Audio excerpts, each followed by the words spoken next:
सबैलाई नमस्कार। म हरिकला पौडेल। मेरो युट्युब च्यानलमा गएर सबैजनाले हेरेर लाइक कमेन्ट फलो दिनुहोला। जस्तो लाग्छ त्यस्तै प्रतिक्रियाहरू दिन नभुल्नुहोला।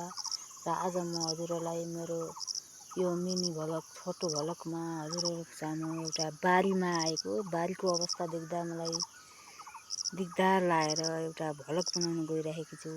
दहेर्नु यो बाली नालीमा झारले यस्तो किसिमको आक्रमण गरिरहेको छ। यो हेर्नु,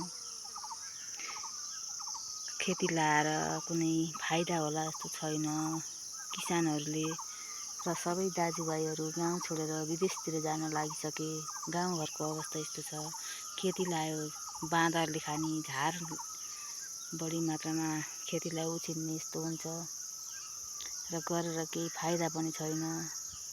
किसानहरूको मेहनतको फल सबैजनाले हेर्नुहोला, आफ्नो प्रतिक्रियाहरू दिन नभुल्नुहोला।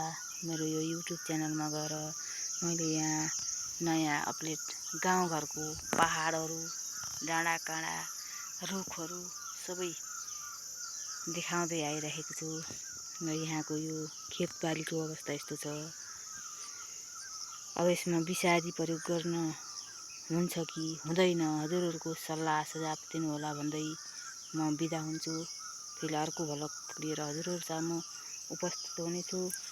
सबैजनालाई नमस्कार।